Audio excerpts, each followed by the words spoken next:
Fala, meus consagrados, segunda temporada do UFC Podcast. Tô aqui ao lado da lenda Rodrigo Minotauro Nogueira. Sempre um grande prazer, mestre. Prazerzão estar aqui, né, nesse podcast e hoje com um casal casca mais grossíssima, conhecido do MMA. Casal mais forte do MMA, é isso? É o selo casca grossíssima. Cadê o selo? Mostra aí pra gente, ó. Pá! Que isso? Que dupla, que dupla. Norma Dumont, Uau. Damas primeiro, e o grande Marco Túlio, o Matuto. Norma, bem-vindo ao UFC Podcast. Cara, uma honra estar aqui, obviamente, né? Duas lendas aqui, então eu fico realmente muito honrado e eu acho que vai ser muito divertido e o público vai gostar, que sempre vem coisa nova aí, sempre vem polêmica. Tá dentro do top 5, quarta colocada na corrida pelo cinturão dos galos. Do outro lado aqui, Marco Túlio, grande matutão, dançarino também, mostrou na festa do UFC que tem um remeleixo, né? Meu irmão, bem-vindo, prazer. Obrigadão aí, abraço, mas um prazer estar aqui novamente. Ainda mais receber o selo agora casca grossa, né? Que isso. Uma honra. O selo da lenda, né, Rodrigo? Selado, casal. Agora, prazer aqui, né, Minotauro? A gente, primeiro o Norminha que tá pedindo passagem na luta pelo cinturão até 61 quilos, Matuto invicto dentro do UFC. Uau. O cara passou 2 vezes pelo contender. Agora, temos algo em comum nessa mesa aqui, porque eles são mineiros natos. E nós dois temos raízes mineiras também. Sua mamãe é mineira, minha mamãe é mineira também. Agora, Norminha, você veio de que lugar de Minas Gerais? Conta pra gente. Cara, primeiro que Minas Gerais é maravilhoso, eu sou suspeito pra falar. Mas eu nasci em Belo Horizonte mesmo. E aí, com uns 2 anos eu mudei pra Ribeirão das Neves. Fui criada lá até meus 11 anos. Depois a gente voltou pra Belo Horizonte.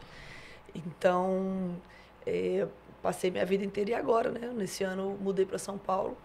Eu sou suspeita para falar, porque eu adoro Belo Horizonte, adoro Minas, os interiores são maravilhosos, então aquele cafezinho, o biscoitinho à tarde, né? Mas ela já falou, falou em off aqui que o melhor café é colombiano, hein? Tô sabendo aqui. Polemizando. Café mineiro, gente, café mineiro. Não, mas o colombiano realmente é bom, né, Norma? Eu posso dizer que eu provei de lá e realmente eu fiquei impressionada.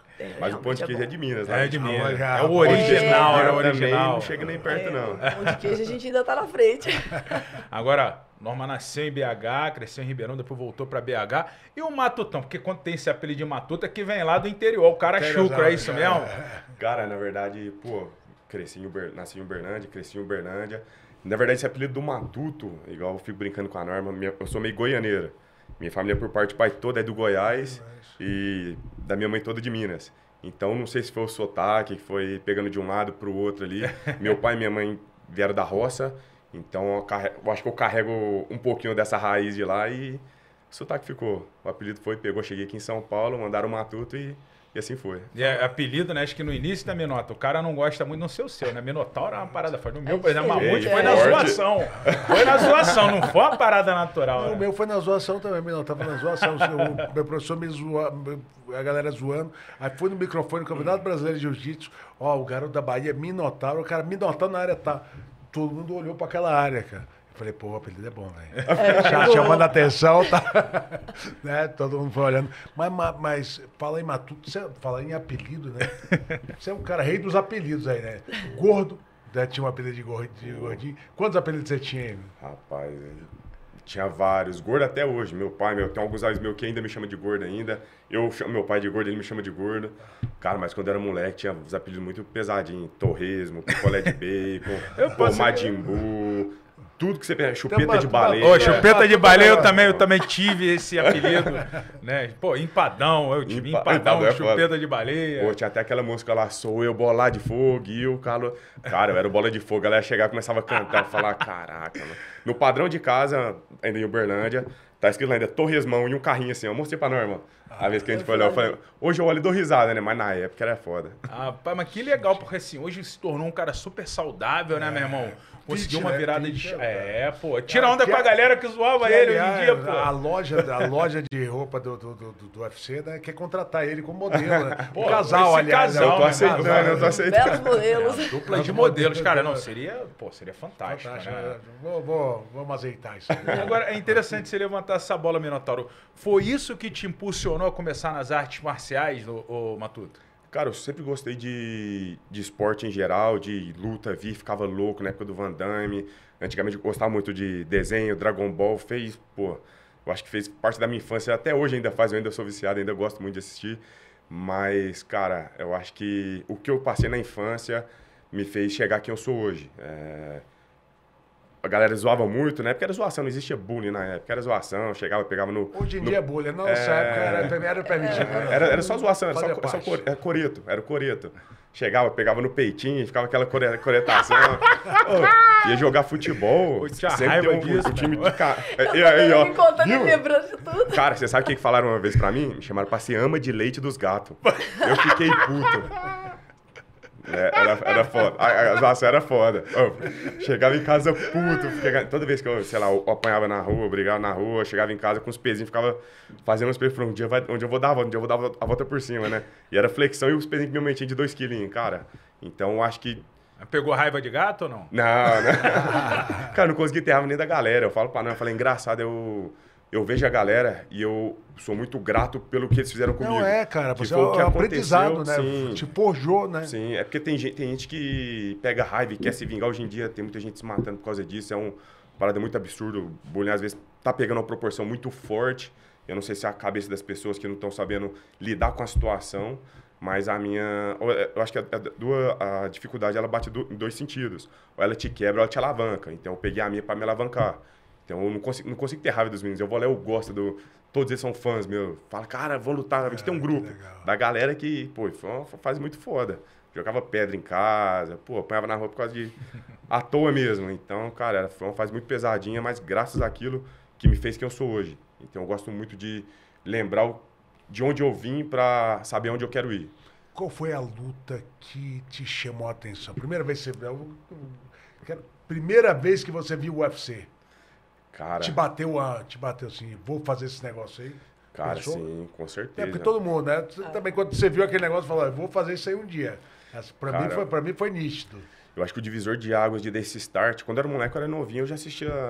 Meu pai tinha uma lan house na época, me colocava pra assistir as lutas da Cris, do Cyborg, que eram da cidade, então era os nomes muito grandes da cidade. Mas eu acho que o que deu o start mesmo foi a do Anderson Silva contra o Belfort. Olha pra trás aí, minha cabeça. Aqui, Ai, daqui que é... Eu lembro até, eu tava assistindo quando não tinha o canal Combate, né? Desculpa, tinha um canal na época.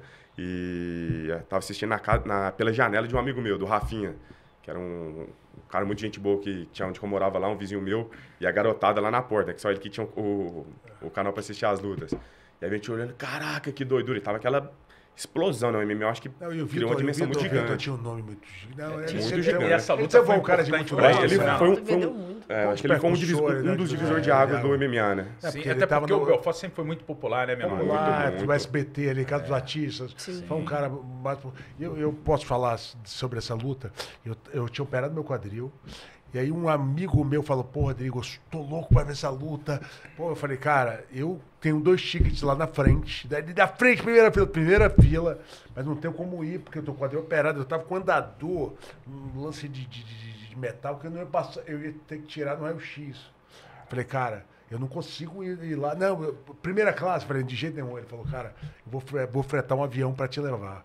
Aí ele fretou um avião, fretou um avião pra me levar, só pra assistir a luta, né? Pra assistir a luta. E aí ele chegou lá e falou, qual carro que o Anderson mais gosta? Aí eu falei, pô, pega um Phantom, né? Um Rolls Royce. Pega um Phantom, então vamos pegar ele lá, vamos pegar onde que ele tá. E a gente desceu do aeroporto, alugamos um Phantom, eu fui pegar ele no shopping. O Anderson estava fazendo compras. Cara, ele veio com uma sacola daqui até aqui. Tava fazendo compra antes da luta, Tranquilo.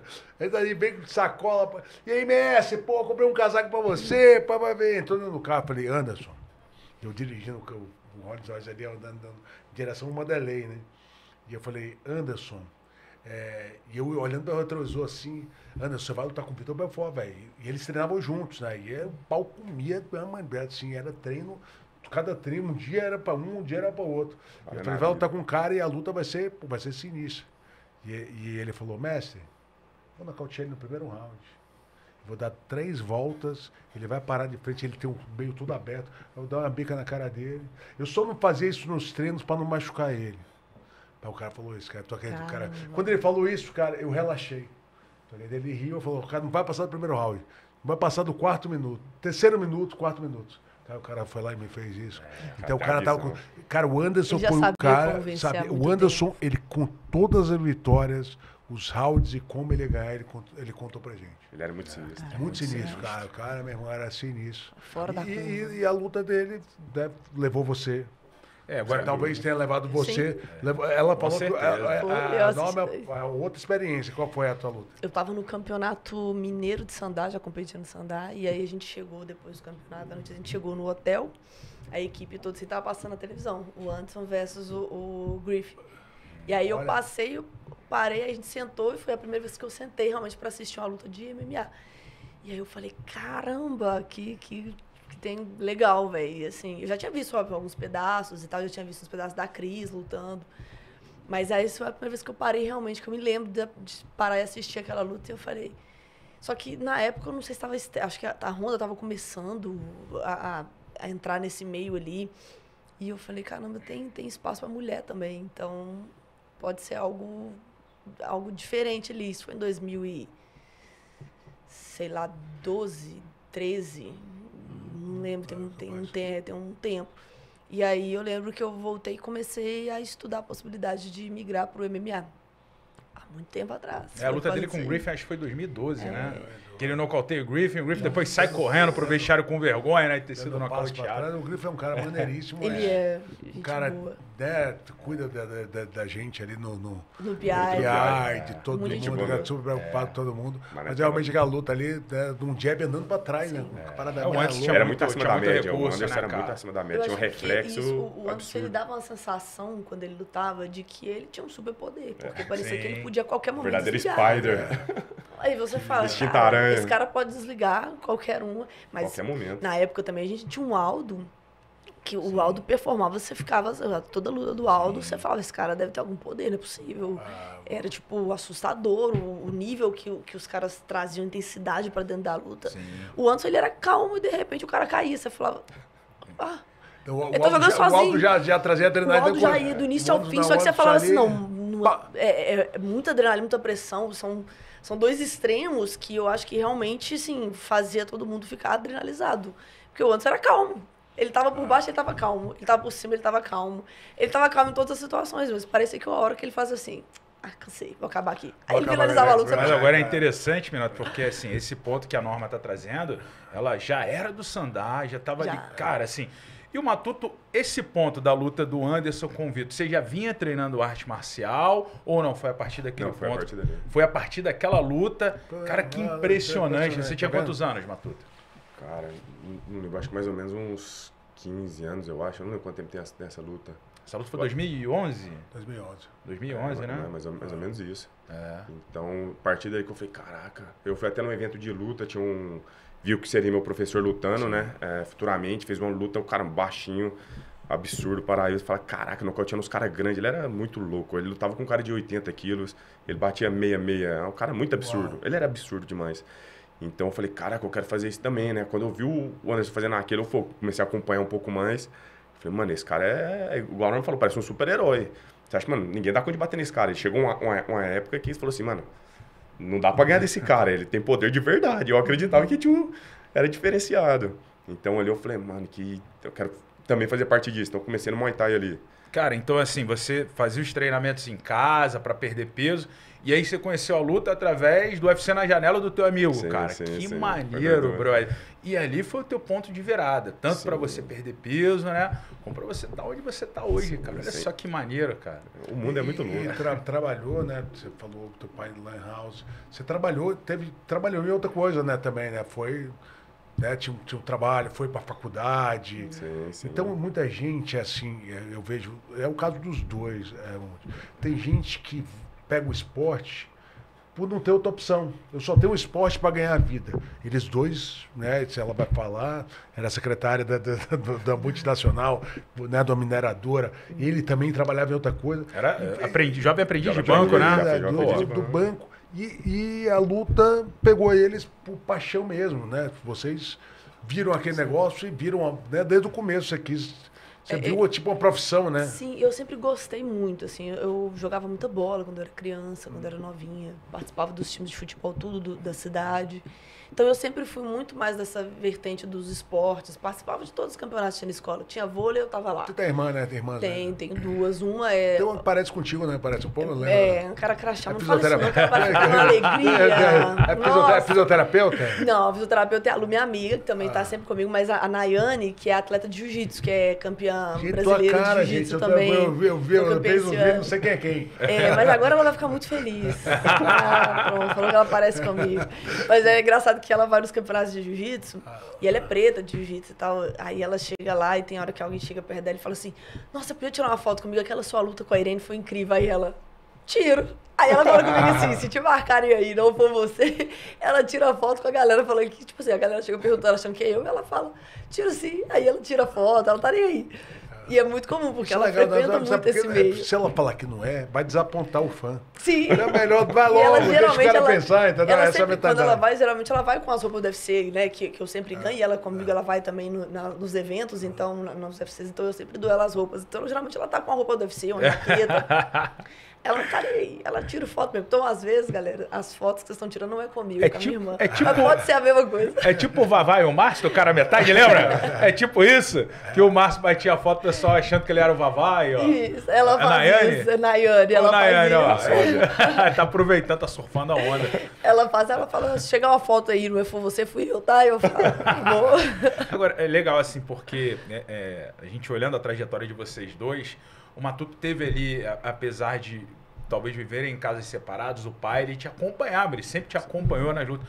Agora, você não, né, Norma? Você teve que enfrentar um cenário totalmente diferente, porque sua mãe tinha que guerrear ali para custear todas as coisas da família, você teve que trabalhar muito cedo. E, cara, como é que a arte marcial, que se eu não me engano foi o jiu-jitsu que você começou treinando, não foi? Foi o primeiro. Como é que aconteceu essa tua ida? Porque, pô, tu era multiesportiva, né? Você jogava Adorava tudo. futebol, tudo. Inclusive briga na rua. Muito enérgica. Você parece, ela lembra um pouquinho, assim, na questão da energia da Mônica, da turma da Patinho Menino, Patinho Menina. Quando eu olho pra Norma, eu vejo a Mônica da turma da Quando Mônica. ela falar o apelido dela aí que você vai ver. Braço, né? Não, agora tem que contar pra gente, que aqui não pode guardar. Cara, eu levei um apelido na quinta série, eu acho, e aí ele ficou um bom tempo, era Norma Guila. Era por causa do... Norma Guila. Tem O toco-toco era quando era infância. Toco, porque a toquinha, Eu né? nasci, minha mãe fala assim, ninguém queria pegar no colo, porque eu era criança bem grande, bem pesadinha. E aí era o apelido Toco-Toco. E aí na escola o apelido foi Norma Guila por causa das brigas de escola, porque eu sempre dava muito soco, e aí e na época o Maguila tava muito forte, e aí pegou o apelido de Norma Guila. E eu nunca liguei não, eu adorava. Eu falei, tá bom. E tu era casca grossa, não levava desaforo pra casa? Não, eu nunca fui de provocar ninguém, nunca mexi com ninguém. Mas eu não levava desaforo, não. Nossa, aí já quase fui presa, já me tiraram no camburão, me tiraram. E eu falava pro policial, vai levar ou não vai? Eu ainda ficava puta, eu falava, vai me levar ou não vai? E eles, não pode levar, ela é de menor. Eu falava, então me deixa aqui. Era uma guerra. Realmente eu tive uns probleminhas assim. Mas eu era tranquila, no geral, eu não provocava ninguém, só que eu... E também, assim, eu morava numa área um pouco mais periférica, e aí eu sempre fui uma menina mais bonitinha, a minha irmã mais velha, a loura do olho azul, dentro de uma área periférica, então as mulheres queriam sempre bater nela, sempre arrumavam uma confusão, e aí eu comprava o boi dela, que a minha irmã mais velha é maior. Paz, amor, não gosto de briga, não. Então eu sempre comprava as brigas dela por causa disso. Sempre tinha uma mulher que encrespava com ela, queria bater nela. Aí eu ia lá e comprava as brigas. Então eu brigava com a minha série, com a série de cima, com a série de baixo, que era mais nova também de estudar. Já vinha fazendo há muito tempo esse tempo, se for botar no A Sherlock... carreira dela do MMA é um antiga. cartel. Ela entrou no Já tava no amador já. Ela entrou no UFC com 4-0, 5-0. 4-0. Mas no cartel tinha não. 200. Na 200 escola, da escola. Só na escola, meu. Eu fiz muita luta também de trocação, né? Porque eu era do Sandá antes, fui campeã brasileira, eu lutava muito Muay Thai, eu lutava boxe também, então eu tinha muitas lutas anteriores. E tinha algumas lutas de jiu-jitsu, também lutei menos, mas também competia, competi no jiu também. Mas as de rua, vale até facada. Aí era... Mas o que impressiona muito na Norma é a distância, cara. Eu nunca, das atletas do MMA, né, mundial, a melhor distância que tem, de todas as meninas. Você tem um controle, uma noção de distância, e aí muita gente tem aquela impressão que vai agarrar e você se vira muito bem, porque o Sandá é uma luta, gente, que tem as projeções, né? Sim. Tem bastante projeção, essas quedas do Muay Thai, né? queda, de inversões de queda, colocando a mão embaixo do braço, né? Eu tenho medo da norma. Eu tenho medo. Eu sei. Eu também.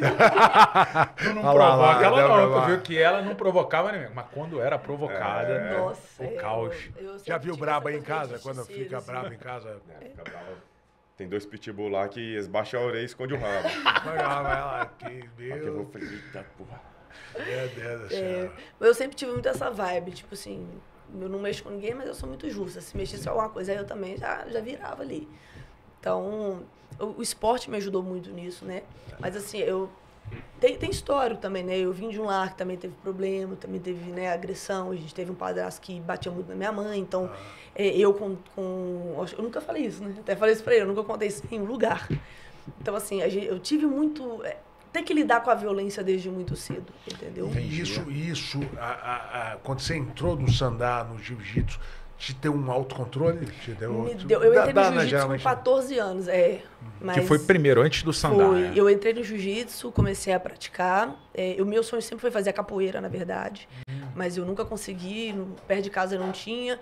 E quando tinha, eu não tinha dinheiro para pagar. E aí, quando eu comecei a trabalhar para ter dinheiro, o horário já não conseguia chegar a tempo. Então, a capoeira mesmo, que era o meu sonho de infância, eu nunca fiz. Nunca fiz nenhuma aula, pra vocês terem ideia. Mas aí o jiu-jitsu eu comecei porque tinha pertinho lá de casa.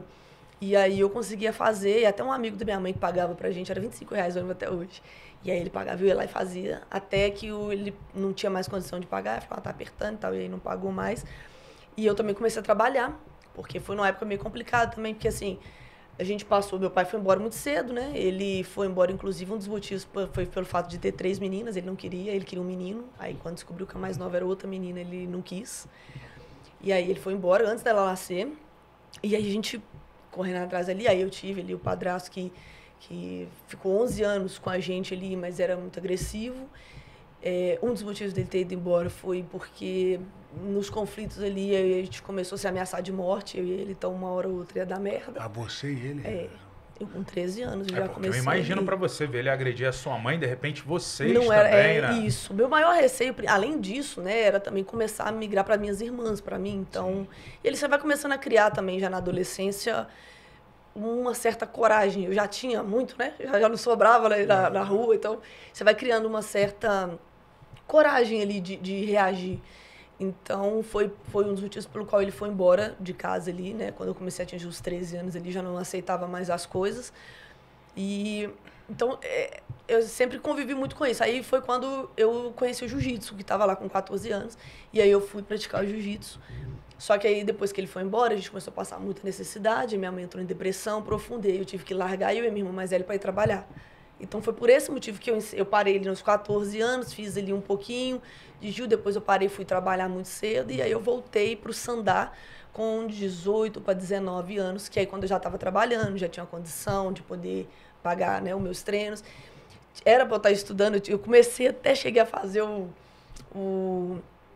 os cursinhos, né, para fazer a faculdade, tanto que a minha irmã fez também, e ela passou em engenharia civil dentro da UFMG, mas ela era a nerd de casa, e eu dormi em todas as aulas do cursinho. Por fim, eu falei com ela assim, olha, eu tentei 1 ano, não tem condição, eu vou voltar a fazer esporte, que é o que eu gosto. E aí foi onde eu conheci o sandá, e aí eu, de vez de voltar pro jiu-jitsu, eu voltei pro sandá, que era mais perto do meu serviço. 1 ano e meio depois, eu voltei pro jiu-jitsu também, porque aí já era onde eu queria, já uma possível voltar pro MMA, né, ou migrar pro MMA. Então, foi bem... E teve bem uma turbulência escolha, teve ali. uma escolha, né? Ela teve um problema Sim. assim, no trabalho por causa da luta, né? Trabalhava na multinacional, ganhava por 2,5 na época. Para uma menina de 18 anos, 19, era dinheiro, né? Muito. E era uma multinacional, né? Tanto que eu tentei fazer os cursinhos para fazer administração, porque aí eu ia subir de carga para 5 mil, 8 mil, os salários eram altos. Mas eu comecei a treinar e eu gostava de treinar. E eles falavam, se você continuar treinando, infelizmente a gente vai ter que te mandar embora. Porque, pô, chegava muito machucado, olho roxo, rosto arranhado. Imagina, secretária de olho roxo. Pé machucado. Chegava, e, pô, chegava na frente, recebia os líderes todos da empresa ali. Então, realmente chegou uma hora que o meu gerente me chamou e falou, olha, ou você para ou a gente vai ter que dispensar, porque não tem como. Você tá chegando muito machucada, não chega tão disposto, você tá sempre muito cansado. Pô, o atleta tá sempre cansado, você tá quebrado. E eu saía do serviço, chegava nos treinos 7 da noite, ficava até 11 treinando.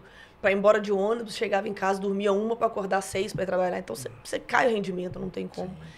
E aí eu falei com ele, olha, eu entendo de verdade, mas eu não vou parar. Então, pode mandar embora. A luta, né? Claro. Agora, eu quero entender, Norma. Cara, você teve essa primeira imersão nas artes marciais, foi no Gil.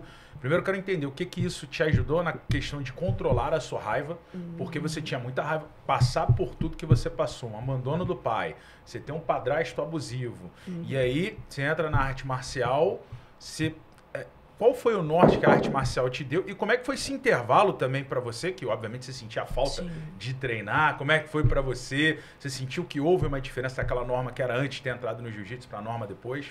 Com certeza. Assim, o jiu-jitsu, ele me ajudava a gastar essa energia que talvez tinha, que antes eu gastava muito no futebol. Né? Eu falei, eu passava o dia inteiro jogando bola. Eu jogava bola na escola de manhã, chegava de tarde, a gente ia jogar bola, chegava à noite, a gente ia para outro time jogar bola. Passava o dia inteiro, assim. Acho que talvez até para extravasar, talvez, né? Quando eu não tava brigando na escola, mas de alguma forma eu extravasava.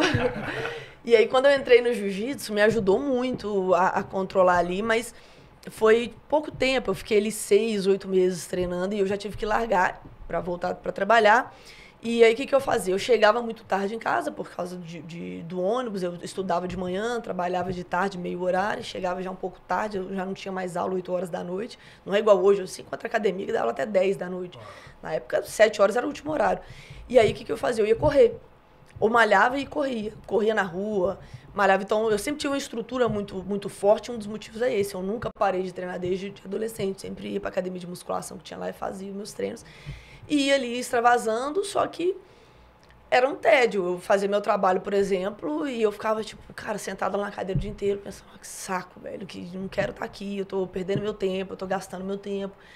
E eu falava, eu podia estar fazendo uma coisa que realmente, né, me motivasse. Pensei até em fazer jornalismo, porque eu queria mexer com jornalismo da parte de futebol. Então eu pensei falei, talvez se eu fizer um jornalismo para trabalhar na beirada de campo, talvez seja algo que eu vou gostar mais e tal. E eu era muito coisa com futebol na época também. Então, quando eu decidi largar mesmo o cursinho pré-vestibular, que eu falei, cara, não dá pra mim, eu tô gastando meu tempo, eu tô indo pra lá, tô dormindo todas as horas. Eu dormia, tá? Eu chegava 7 horas e dormia até a hora que acabava. Então, eu falei, não tá sendo produtivo. Aí eu fui pro esporte. Aí você vê que realmente muda, porque no esporte eu já treinava de 7 às 11 da noite pilhada. Então, às vezes, a gente empurra a criança, ou nós mesmos, vai empurrando a gente para um lado que talvez não é esse o lado que você tem uma predisposição. E eu tinha uma predisposição incrível para esporte. E a única coisa que me fazia, de fato, motivar e me empolgar para fazer era qualquer esporte que seja futebol, luta, vôlei, tudo eu queria fazer o máximo, assim. Então, quando eu voltei a treinar, eu falei, aqui, achei. Então, é isso aqui que eu vou fazer. E eu perdi um emprego na Vale, comecei a dar aula e fiquei 2 anos ganhando R$50 por mês. Olha a diferença. Caramba. O aperto que eu passei, porque eu dava aula para 2 meninos só. Tava satisfeito. Feliz. Não era o dinheiro, né? Eu ia todo dia feliz dar aula, não me importa, nunca faltei. Dava aula para 2 meninos. Inclusive, foi meu primeiro faixa preta, foi esse menino que treinou comigo desde o início. E eu, assim, não ligava. Eu ia feliz da aula, tava nem aí. Eu imagino. E a tua perseverança, e a gente ainda vai falar dessa tua caminhada até o UFC, te trouxe pro UFC. E, pô, hoje em dia, assim, eu tô vendo um filme da vida dela, porque tudo que você passou. E hoje você é uma referência, não só para sua família, para todas as meninas do Brasil que passam o mesmo problema que você passou. De abuso em casa, dá pra fazer de ter um abandono de um pai que é difícil. Eu imagino para sua mãe o quão difícil foi para ela e o porquê que ela teve que tolerar durante muito tempo algumas agressões, algumas situações, porque era também uma maneira dela dar uma segurança, talvez financeira para vocês, cara. E hoje em dia você... Eu falo isso muito com o Matuto, né? Eu converso porque, assim, quando eu era adolescente, por exemplo, a minha relação com a minha mãe não era boa. Por causa disso, eu não aceitava as condições que a gente vivia, tipo, né, das agressões. Eu falava assim, mas como que ela aceita isso? Ela bota a gente em risco e tal. E aí, quando você fica mais velho, você entende que a primeira prioridade da mãe também é dar comida pro filho. Então, assim, a minha relação com minha mãe foi melhorar, eu com 20 e poucos anos, que foi quando eu entendi, eu falei, caramba, agora eu entendi o porquê que eu julguei tanto E hoje eu falo muito isso, assim, hoje toda vez que eu converso com algum adolescente, alguma coisa que vem, tipo, cheia de pedra pra mãe, eu ouvi até uma frase disso que eu falei com o Matuto, que a frase era assim, os seus pais te dão muito mais do que o que eles receberam. E é sempre assim, de geração a geração.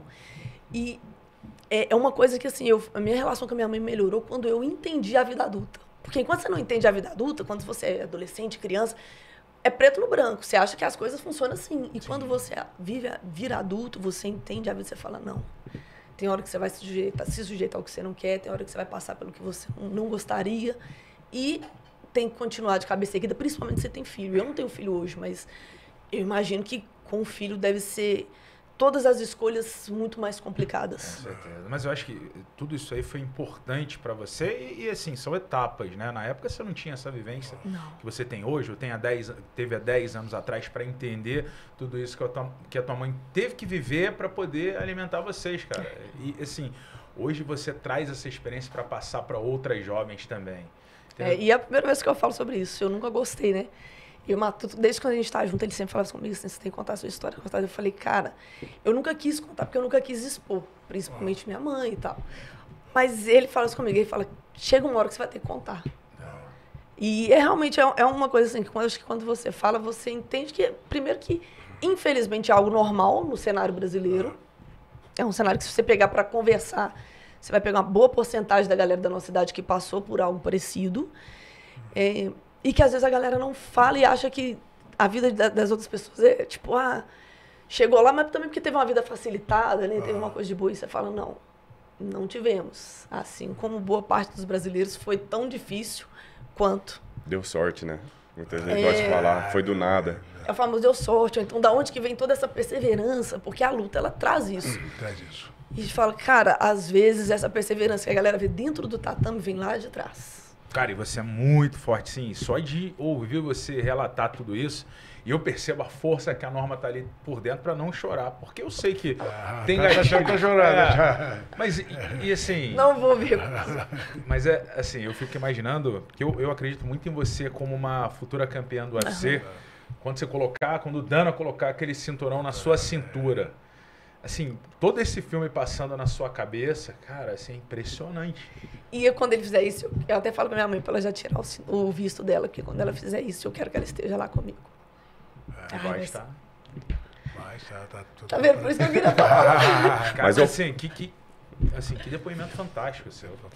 E eu falo pra Norma que ela tem que passar isso pra frente pra atingir várias pessoas. Às vezes a gente acha que é uma situação que aconteceu com a gente, mas é muito mais normal e pessoas podem se fortalecer na história dela, se inspirar na história dela, que às vezes quando a gente vê do lado, a gente tem que se inspirar em alguém. Como é que eu falo? Às vezes tem gente que não tem ninguém do próximo e não entende o que está acontecendo, então vê uma pessoa falando sobre o assunto, consegue ver algumas direções aonde seguir, aonde se fortalecer. Isso é incrível.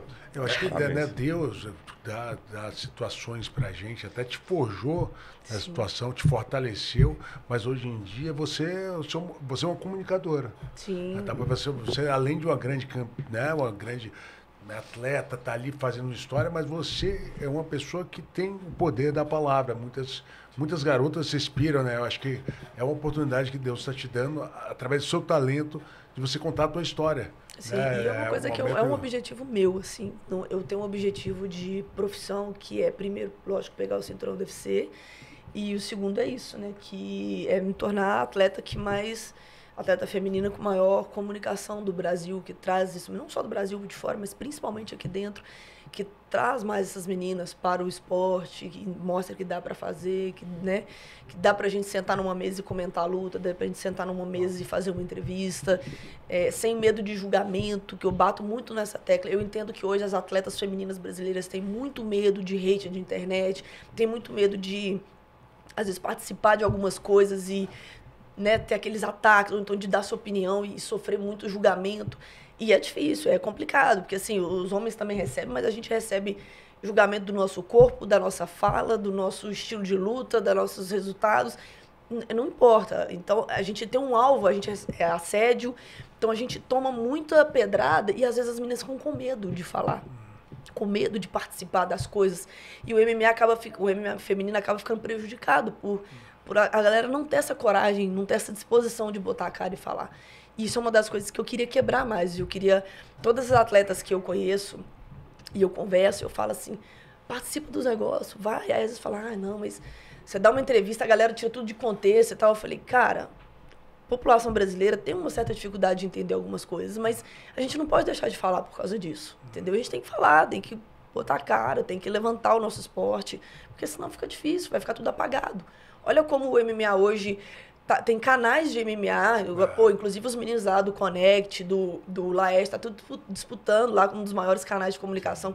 Isso é incrível para nós.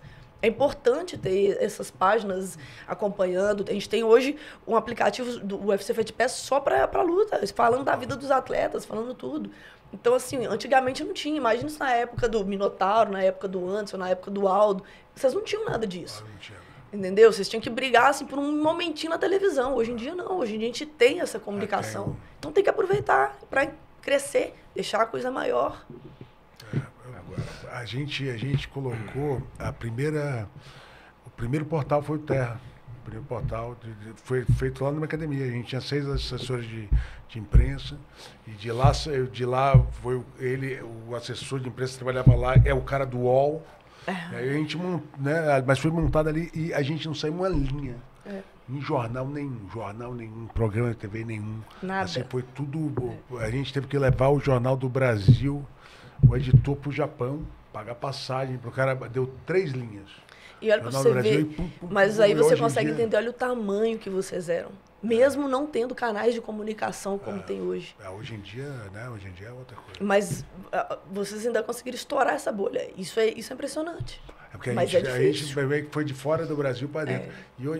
Mas eu digo assim, hoje em dia, vocês são os nossos embaixadores, né? Todo atleta do UFC. E aí o casal embaixador, né? Porque agora não veio um, veio logo 2, né? Como é que surgiu, e aí vou pular lá pra frente, como é que surgiu o encontro de vocês, gente? Porque 2 mineiros que se encontraram... Tu tá romântico, 2 mineiros... Ele casou de casal. O amor tá no ar, o amor tá no ar. Eles foram Se soubesse, tinha trazido um cara de um violino aqui pra tocar. Eles foram no meu casamento, estavam elegantes. Estavam elegantes demais. Que casamento bonito, viu? Que casamento foi bonito, né, cara? Eu fui pra animar vocês, gente. Que falar, eu ia fazer essa pergunta. Quando é que é o de vocês? Quando é que é o de vocês? Dentro de breve, né? Na hora certa vai já acontecer. tem uns cinturões pra chegar, vai chegar na hora já pensou, primeira vez no MMA, um casal dando de cinturão? Uau! Quão grande ia ser isso? Vocês pensam nisso, né? Sem dúvida. Uau. Sem dúvida. A gente pensa. O meu ali, né? Se a categoria começar a trabalhar, eu pego em 1 ano, né? Porque a categoria, ela deu uma estagnadazinha, mas você tá vendo como você se vê ali. Eu já tô ali, o UFC já tá planejando ali, eu e a Pento, mas já tem 1 ano que estão planejando, então a gente tá esperando ter 1 ano de planejamento, eu espero sair do papel, não é por causa do UFC, o UFC quer, a Pento realmente estava recusando, mas vamos ver, eu acredito que assim, essa luta, se realmente sair com a Pento esse ano ainda, e com o retorno da Amanda, talvez eu ainda tenha que fazer mais uma, para não ter que ficar mais 1 ano parada, então vamos ver, eu espero realmente que no máximo mais 2 lutas, no máximo, assim, contando que o ideal seria vencer a Pennington e ir pelo cinturão. Mas, vamos ver, vamos botar mais 1 ano aí, né? E aí eu mato que é uns 2,5. Por aí, vamos ver o que acontece. Andar da carruagem, acabei de chegar, sei que tem que fazer todo dia muita coisa tá falando, mas fazendo todo dia uma luta, rapidinho chega. Estão querendo me dar luta aí, né, cara? Trocação, super afiado. E tem um perfil que o UFC gosta, né? Perfil, cara agressivo, né? Já começou, estreia foi... E no próprio, a gente estava conversando no próprio Contender. Você pegou um cara que era tido como, né, o grande nome aí da... Era como é que posso falar? O nome do Contender que eu participei, né? Então, pô, ganhei de um cara que era considerado um dos melhores lutadores da luta em pé. E todo mundo, e aí ele falando, né? O pessoal tava achando que ele fosse me dar um pau, né? Como é que foi aquela sensação ali? Na verdade, pô, quando eu vi, assim, todo o hype em cima dele, o hype era só dele. Eu era um desconhecido que tava lá pra cumprir tabela só. Então eu olhei e falei, mano, esse cara tá achando que vai chegar lá e vai me espancar desse jeito?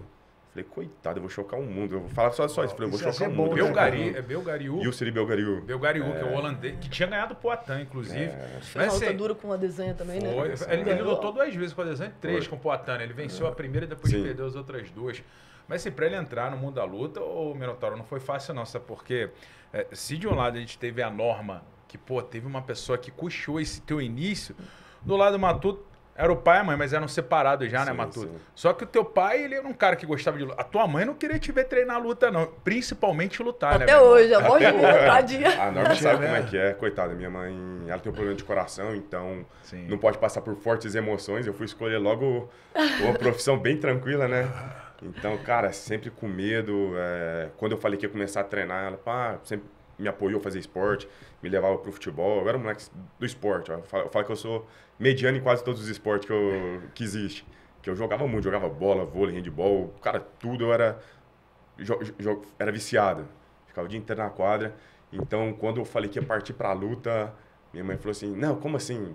Sabe, ficou um pouco Era o pé Muay Thai atrás. na Era época? Era Muay Thai. Já tinha feito taekwondo, que ela tinha me colocado pra me perder um peso na época, que eu apanhava um pouco da galera onde eu morava, então falou assim, pô, aprender um pouquinho, né?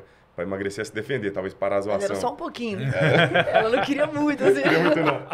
Então, pô, me apoiou até ali, mas quando eu comecei, falei, ó, quero voltar de novo pra luta.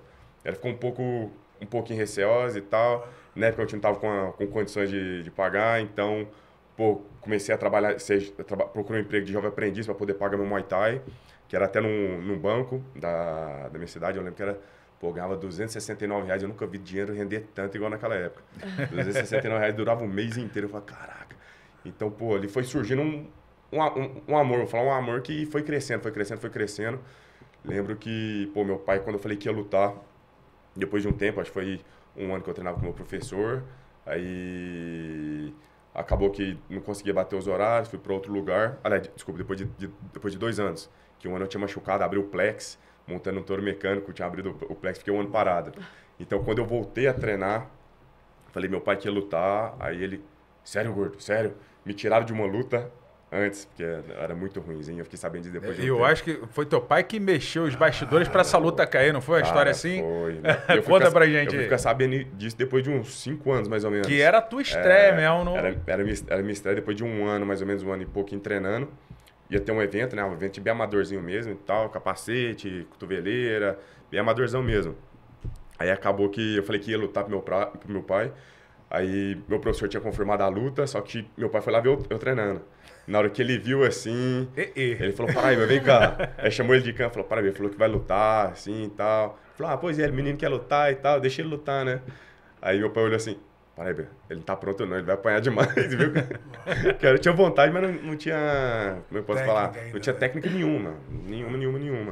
Então, me tiraram dessa luta, eu fui ficar sabendo no dia da luta que falaram que meu adversário não foi e falaram pro meu adversário que eu não tinha ido. Ai, mas te motivou pelo menos. Teu adversário correu de você.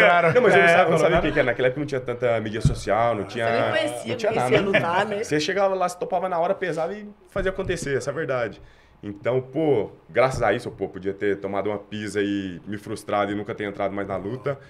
Então, depois acabei machucando, aí eu fui fazer minha estreia de verdade. Acabou que treinei em outra academia, treinei durante um mês mais ou menos. O cara olhou pra mim, eu já tava bem melhor já, tipo assim, treinava muito, cara, eu lembro até hoje. Quando era jovem aprendiz, tinha os elevadores, né? E eu trabalhava no RH, então eu subi desse elevador o dia inteiro. Então, cara, ficava dentro do espelho, ficava treinando. Ficava treinando, fazendo parte técnica, assim, correção. E, pô, já tinha melhorado muito. Treinava em casa. E já tava mais fit do que fat essa época? Sim. Cara, na verdade, eu acho que eu fui meu primeiro professor. Teve uma época que eu já treinava em casa, quando eu tinha uns 9, 10 anos ali, eu começava com os pezinhos, igual eu tinha falado. Lá na adolescência, ele já tem foto dele, já era forte. Sim. Ele era grande, forte já. Com 17 anos, eu já era bem grande pra minha idade. Com 16 anos, pô, eu era praticamente o maior da minha escola, da minha sala. Todo mundo já, ali a galera parou. O bullying acabou ali. Quando eu atingi ali uns 14 anos, foi quando eu comecei a puxar ferro. Então, começou a ter uma evolução. E dos 12 aos 14 eu já corria, já ficava fazendo os pezinhos, flexão. Eu tinha um campeonato de flexão da minha escola que era muito competitivo. Puta que pariu, era para o ímpar, eu queria estar ganhando. Então, foi surgindo dentro de mim. Eu acho que tudo foi, na verdade, pela parada do bullying que eu sofri. Foi, pô, apanhar na rua. Eu falei, mano, tem que fortalecer. Senão eu vou ficar sendo chacota do mundo a vida toda. Então, ali me impulsionou para me treinar. Então, pô, fui viciando. Na minha primeira luta eu já estava bem forte, já mostrei, acho que mostrei, né? Tem um vídeo lá em casa do cinturãozinho de Muay Thai. Chegou lá, tinha um cara com 99 quilos, um de 102 e um de 104. E eu batendo 90 quilos moiado, na época. Aí eu olhei assim, aí o dono do evento, um evento amador, né, fundo de academia. A galera falou assim, pô, junta os dois mais leves. Só que os dois mais leves era eu de 90 com o de 99. A hora que eu olhei o cara todo trajado, cara, tipo assim, com a sopa do UFC mesmo, bermudão da Venom e tal. Na época não é todo mundo que tinha. Eu tinha um shortão grandão, que eu tinha pagado acho que 30 conto. Isso usei no uns MMA, 5 anos. caso, Não, Muay Thai, Thai, minha primeira luta.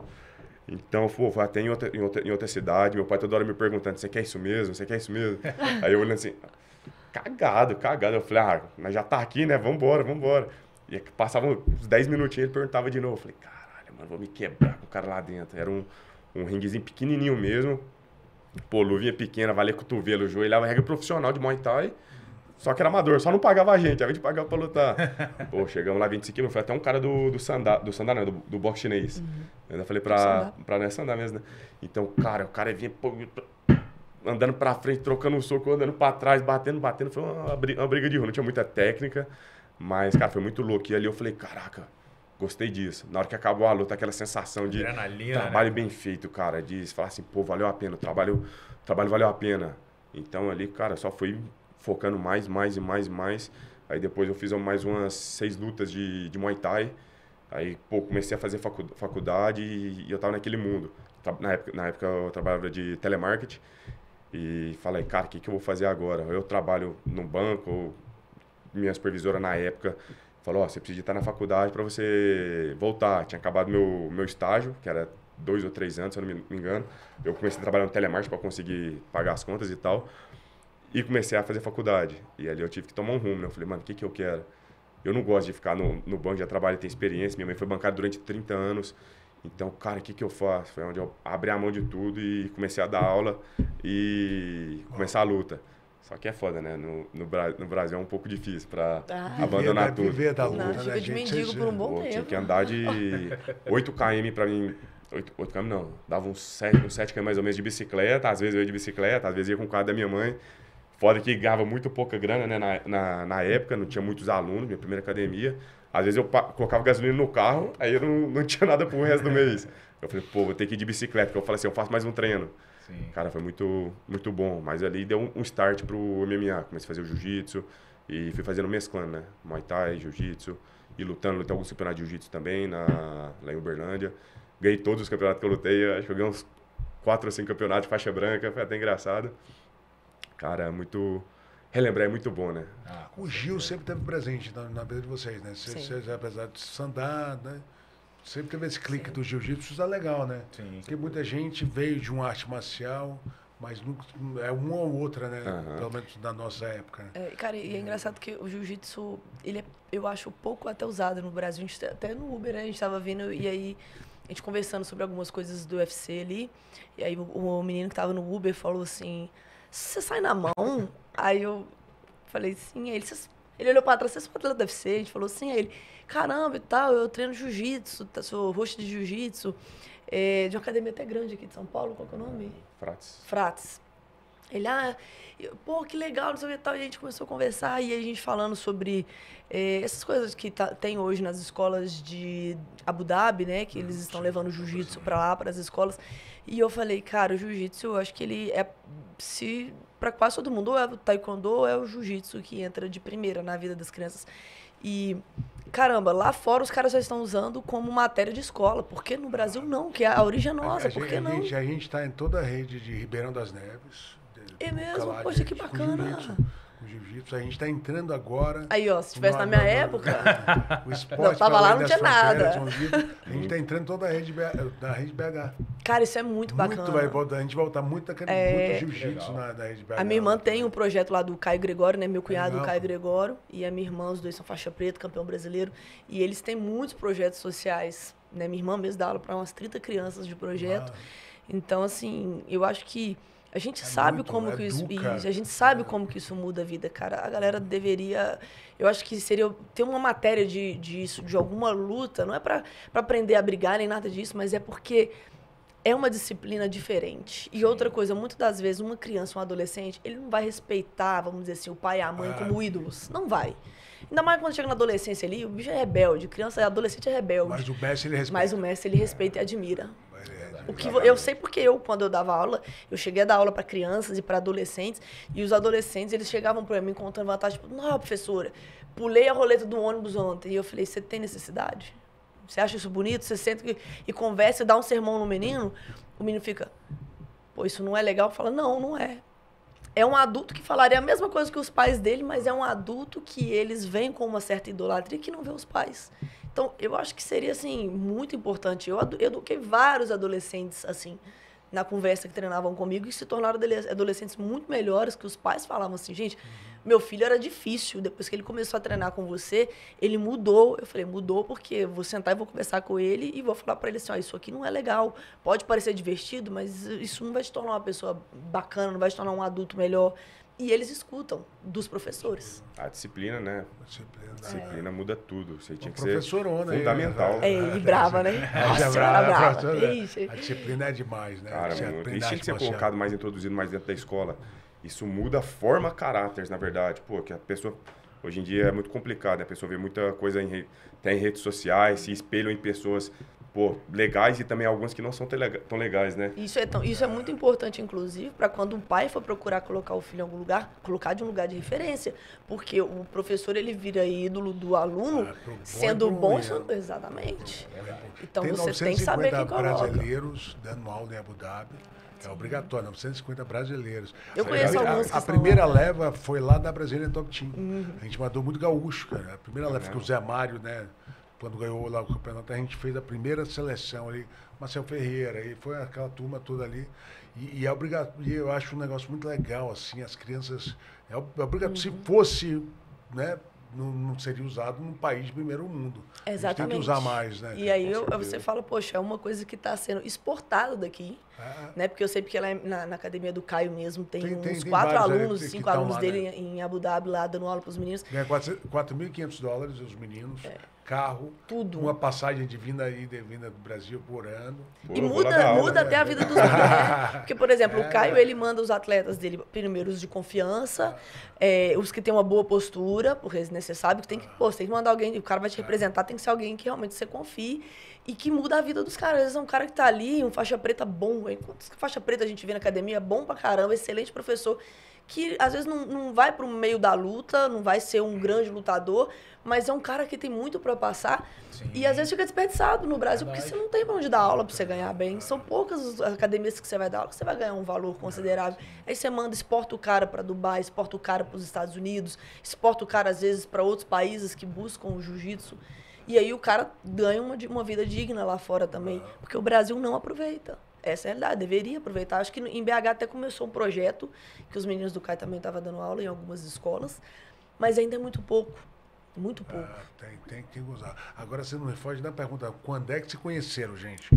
Quero saber como é que foi esse negócio. Agora, eles estiveram no mesmo card de um evento nacional aqui, não foi? Mas não se conheciam na época? Não teve uma história assim? Sim. Foi no Federação Fight. Isso aí eu vou deixar ele contar, porque eu não lembro, tá? Eu só fui lutar e fui embora. Ele era teu fã. Ele tava ali, meu Deus. Na verdade, eu cabecei uma das lutas principais do evento. Sim. E ele foi uma das lutas iniciais do evento. Então, realmente, assim, a gente já chega... Quem vai fazer as lutas principais, a gente chega na hora dos eventos da principal. Você não fica muito durante o evento ali, né? Era teu fã. É meu fã, Então foi até engraçado. Os olhos dele brilham mesmo. Você confessa logo, rapaz. Nessa eu fiz foi minha segunda luta de MMA. Lá em BH, um evento muito grande. A entrada era tipo a do Pride, era aquela loucura, né? Na minha cidade a gente não tem cultura de luta, então é muito escasso. A oportunidade lá é muito escassa. Então, quando surgiu essa oportunidade de ir pra BH, viajar pra fora, foi tipo assim, pra fora assim, né? Foi minha primeira luta mais longe, fora da minha cidade mesmo. Então eu falei, caraca, mano, que que grande, né? Quão grande é isso. A hora que eu vi a entrada, eu fiquei louco. Então, eu lembro muito desse evento. E eu lembro que ela tava no card, mas a gente não se conhecia. Nem trocou. Lembro da minha carinha no cartaz. E quando ela foi entrar a primeira luta dela no UFC, eu tava na casa do meu pai. Sempre assistia as lutas lá. Eu comentei com ele, falei, não, ela tava no evento lá da federação, né, e tal. E depois, inclusive, a gente até reviu essa luta, né? A gente finalizou do mesmo jeito. Foi no Mata-Leão. Eu e ela. Foi engraçado. Esse card da federação. Nesse card da federação. No mesmo card. Loucura, Que é o eventaço, né? Um grande evento em BH. É o maior de Minas Gerais, né? Se não me engano. E ele teve, até final de semana agora, teve também um amigo meu pegou o cinturão de lá, o Ben 10, que era meu parceiro de treino lá de BH. Fernando Ben 10, sinistro, meu parceiro de treino lá de BH. E eu não lembro dele nessa época. Metida. Tá brincando. Passou batida, né? Mas ela não passou batida, né, Matuto? E aí foram se encontrar lá em Vegas, né, vocês? Isso Anos aí depois? foi 2000 e agora, em setembro, quando eu fui lutar contra a Irene, eu sempre chego 2 semanas antes, ele tinha acabado de lutar, o Contender. Ele lutou o Contender, era pra ele ter ido embora em seguida, aí o Lima resolveu ficar um pouco mais, pra eles fazerem um seminário na Disney. Diego é a vibe, né? Diego é... Diego é ele é o cara, ele muda a vida de muita gente, a galera não tem nem noção. Aquele cara, ele tem um e é um dom cara do coração de cuidar. Esses peruanos que ele cuida. Cuida de todo mundo, é um paizão, né, cara? Vou falar de mim mesmo, lá na casa. Pô, quando eu cheguei aqui em São Paulo, 5 anos atrás, a gente morava a gente fala que a casa é CB, né? Quando eu cheguei, eu tinha 9 ou 10 atletas. Pô, na pandemia, explodiu a pandemia, ninguém dava aula, ninguém tinha dinheiro, ninguém tinha condição. Cara, o Diego fazia as compras da casa lá, pô, graças a ele que formou vários atletas. Até hoje, eu, o Elvis, o Lipe, o Willy Cat, todo mundo veio lá lá na de casa dentro. ali, né? E tirando a galera que vai vir também, sim, pô, de 10, 4 e já entraram. A restante da galera tá na guerra ali, tem certeza que vai entrar também. Até hoje, o Lima então, traz o Diego vem mudando a vida da galera. De fora aí, o Diego Os próximos anos. O Tchon rolando. Todos eles, traz uma turma, ele é foda. O Diego e ele fala espanhol sensacional. bem, né? Porque ele é família espanhola, né? Ele fala espanhol bem. O Diego desenrola. Eu passei um mês em Abu Dhabi, acho que ele passou umas 3 semanas comigo. E a gente saía pra andar de bicicleta todo dia. Mestre, bora andar de bicicleta.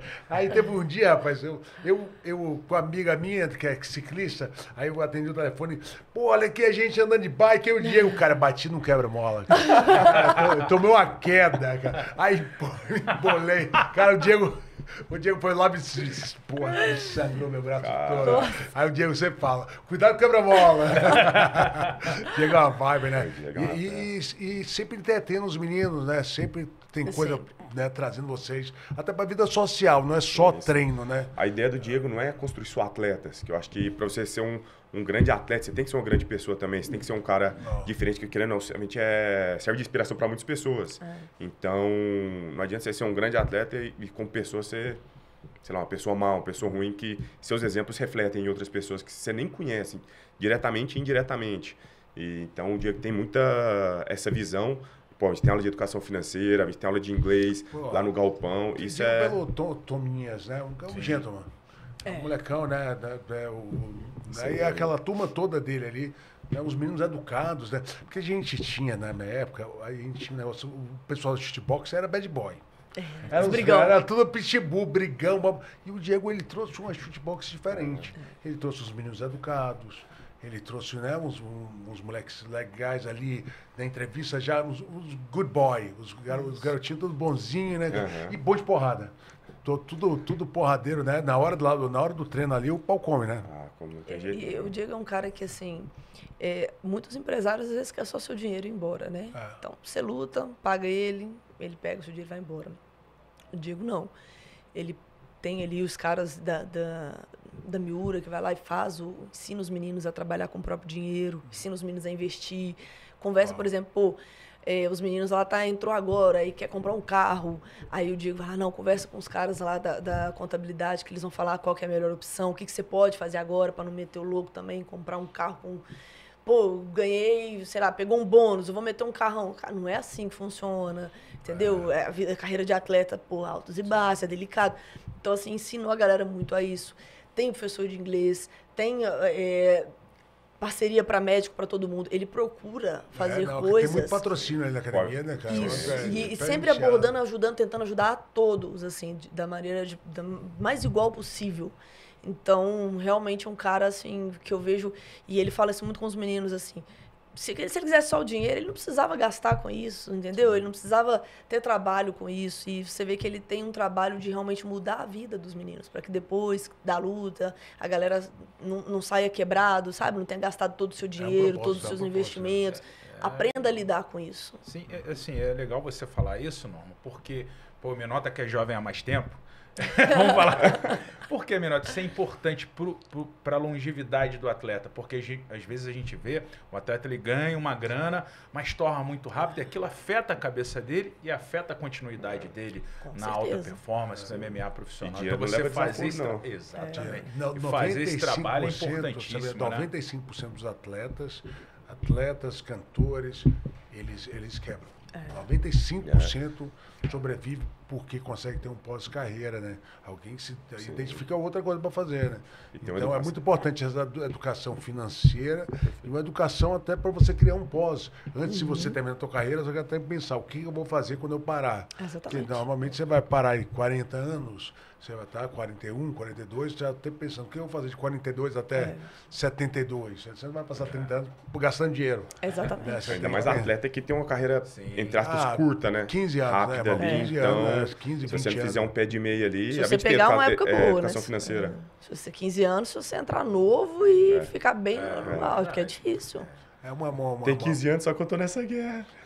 Tem 15 anos, tá na guerra. Pra você ver, mas é uma faculdade, a gente fala que é uma faculdade que você não sabe nem se vai ter retorno, né? Porque a gente gasta anos de vida da gente fazendo aquilo sem saber se você de fato vai ter retorno. Porque se você não entrar num grande evento para competir, você não vai ter retorno. O percentual das pessoas que realmente ganham dinheiro e vivem no esporte é muito pequeno. Né? Futebol é bem maior, porque tem muitos times. Tem muitos times. Tem muitos times de mas futebol. Também tem muito, a porcentagem, se for olhar proporcionalmente, você também tem muitos meninos que sonham. Então fica meio. Tem muitos meninos que querem ser jogador de futebol muito mais do que lutador, talvez. Você já quiser ser jogador de futebol? Cara, eu já. Cara, o meu sonho era ser jogador de futebol. Qual posição eu era, menor? Zagueiro. Imagina o zagueiro. Cara, tinha comunidade atrás da minha casa. Meu pai tinha um sítio e tinha a comunidade do Pela Jeg ali atrás, né? Como é que era o nome? Pela Jeg. Eu até estive lá outro dia agora ali, né? A gente foi gravar um documentário e a gente tinha um campo, tinha uma área grande, né? E tinha 2 campos de futebol. E a invasão começou a vir e era assim, todo dia que acordava tinha uma casa nova. E o negócio foi chegando. Meu pai teve uma sacada muito boa. Falou, vou pegar aquele área do canto que é mais perto lá do Pela Jeg, botar 2 campos de futebol. Você é a camisa do Vasco, Rogério é a camisa do Flamengo, cria 2 times e faz amizade com os meninos. Então eu era o dono do campo, eu era o dono da bola. Parou a invasão, porque todo mundo socializava com a gente. Meu pai deu emprego para algumas famílias, aí negociou, deu terreno para eles, mais para cima, para não invadir. Mas eu era reserva, velho. Eu era muito ruim, velho. Eu era muito ruim, velho. Eu era o dono do campo, o dono da bola. Olha os moleques jogavam bem, velho. Aí eu virei treinador. Eu era o coach. Bora, galera, bora lá. Bota o meião rápido, tira a camisa. E aí pagava a tubaína e a pipoca doce. Cara, e aí também era reserva. Eu já sempre fui um cara boa praça. Eu já fui o dono da bola também e não deixava eu jogar, não. Aí ele ia embora. E ela foi me zoando. Ó, bom de bola que só a Norma. Eu era um bom goleiro, não vou mentir, não. Porque eu era gota. Não, eu pegava bem. Eu virava goleiro quando o meu time era tirar a camisa. Tirava a camisa eu automaticamente era goleiro. Por que tirar a camisa que era grande? Tinha vergonha. Tirar a camisa, os peitinhos balançando. Eu falei, não vou tirar, não. Automaticamente eu virava goleiro. Cara, eu jogava bola bem. Jogava bola bem. Pô, andava 5 km a pé, mais 2 pra chegar no campo dentro do Parque do Sabiá, que a gente já foi lá. Pra chegar nos campos, jogava bola e voltava de a pé. Eu mais 4 amigos meus. A gente fazia isso 3 vezes na semana. Jogava muito. Cara, fui atleta minha vida toda, praticamente. Você vê que o menino era agitado. Muito. Ele tava sempre fazendo alguma coisa, andando pra caramba e ainda era gordinho. Quanto que você comia, bicho? Imagina. Agora, o que eu quero saber, em Minas, tu era Cruzeiro ou Atlético? Aí a gente... Não. Eu quero saber o seu. Quero polêmica agora. Porque hoje em dia eu sei que aí você vai perdendo um pouquinho. Eu como narrador, eu tinha o meu time de coração, que é o Flamengo, eu não tenho. E eu fui perdendo isso, que eu trabalhei no Botafogo, trabalhei no Fluminense, eu perdi um pouco o clubismo. Mas naquela época ali do auge, todo mundo teve seu auge, todo mundo torce pra algum time. Cara, que o da Norma eu sei qual é. Eu quero saber o teu, pra saber se tem essa rivalidade, que de repente em casa, quando tiver um clássico mineiro, cada um vai ficar pra um canto do sofá, hein? Cara, eu compacto um pouco da sua ideia. Eu também era flamenguista. É mesmo? Eu era então, parabéns, que escolha fantástica, parabéns. Não pode, peraí. Mas eu parei de assistir jogo, foi só uma época. Não tive muita, como é que fala, cultura de assistir jogo, muitos contatos com futebol. Era um pouquinho mais isolado meio que do mundo ali. Então, uma época, por causa de uns amigos meus também, que era flamenguista e tal, trocava ideia, comecei a assistir um pouco. Depois fui perdendo isso. Aí fui perdendo, cara, hoje é só a seleção. A Norma teve uma fase que era muito cruzeirense, né? Muito. Eu quase cheguei a tatuar, assim, mentira. Pô. nas costas. Torcida organizada. Nossa, era cara, eu subia pro Mineirão, eu e minhas irmãs sozinhas. Que minha mãe nunca gostou, né? E aí a gente, poxa, tá doido. Era assim, Cruzeiro perdia a semana inteira de bico. Até o próximo jogo.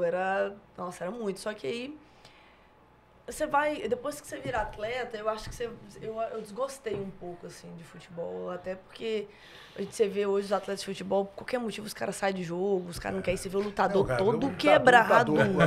E ele entra... Chegar nessa parte com você.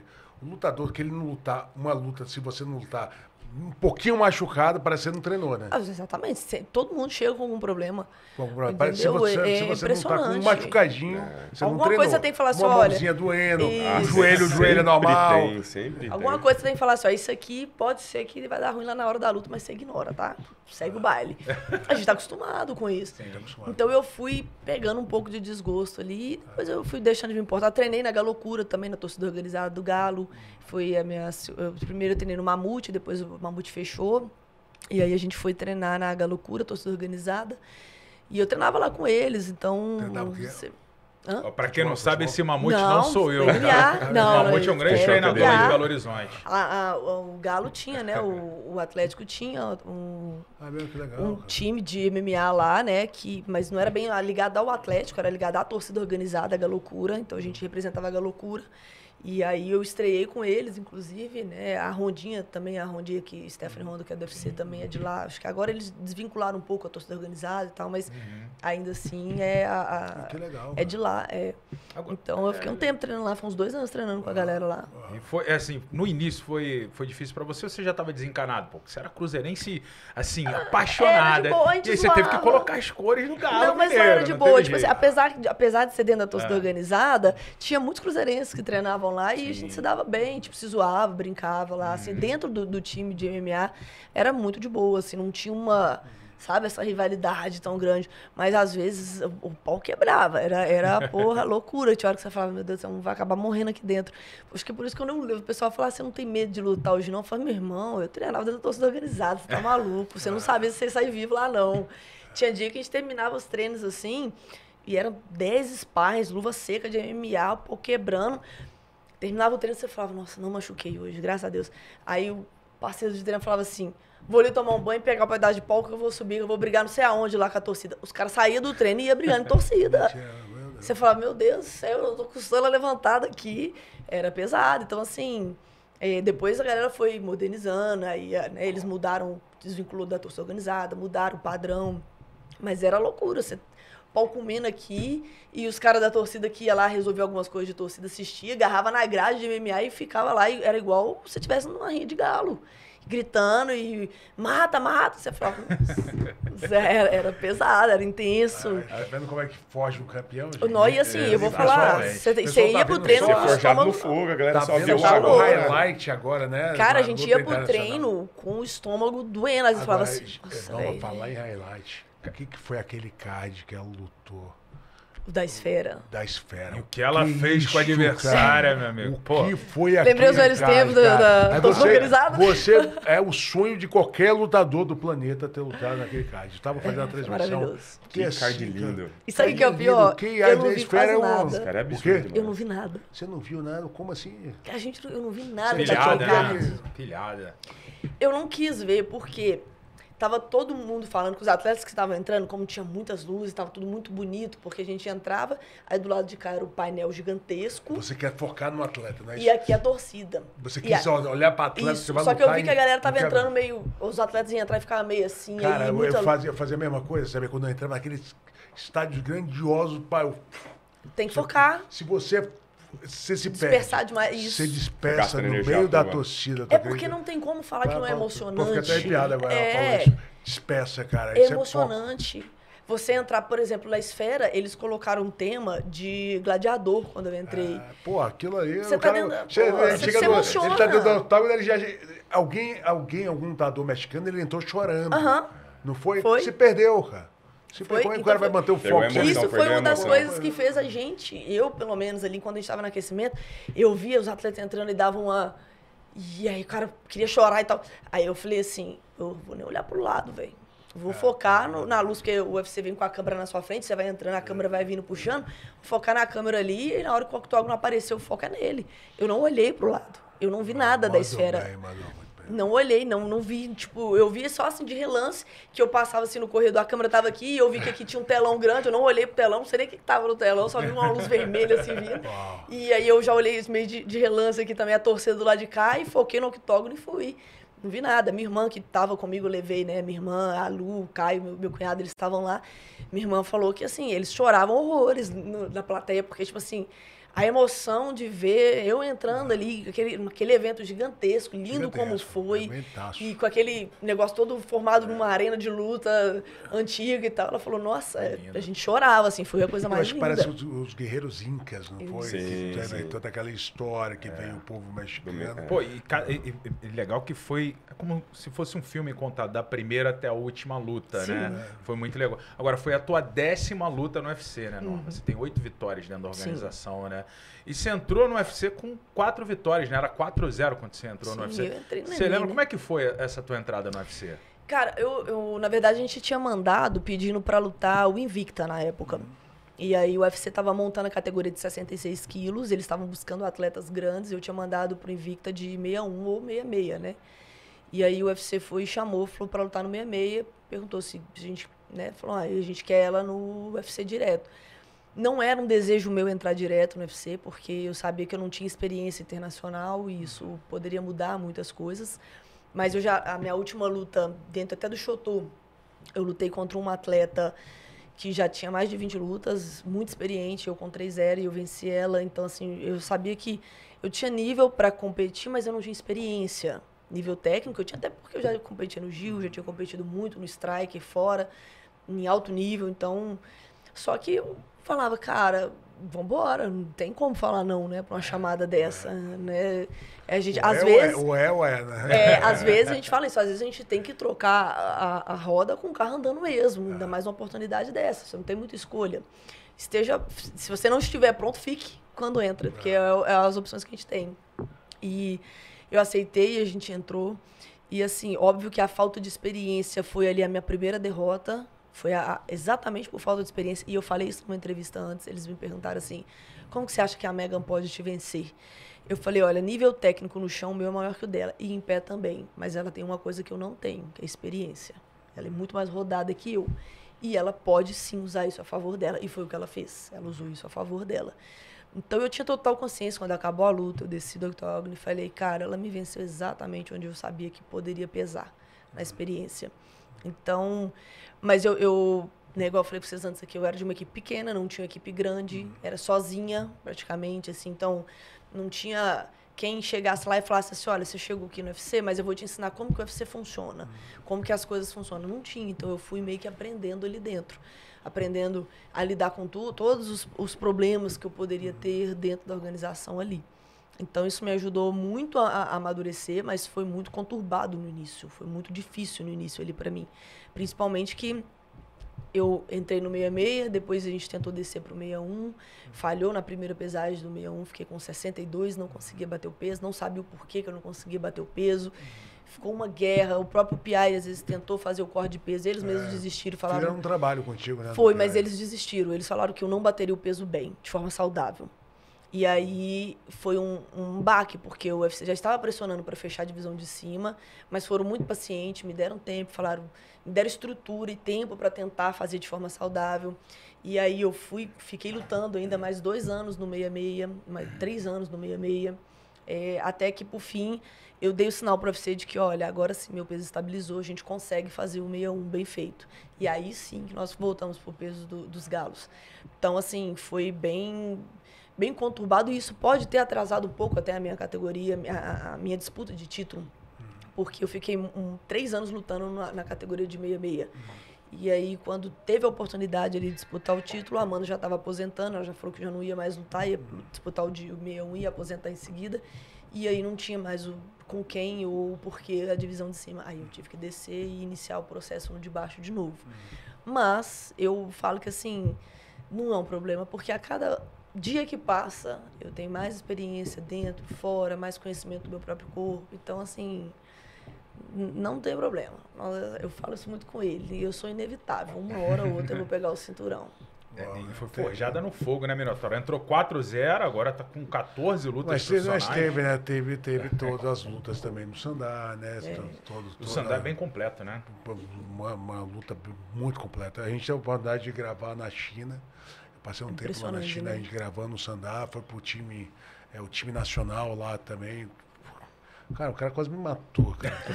Eu vi um cara, campeão mundial, peso pesado, boné pra trás, batendo no saco, o cara é gigante, 140 quilos, batendo no saco. Aí o Nick, o diretor, falou: Rodrigo, faz um sparring com ele.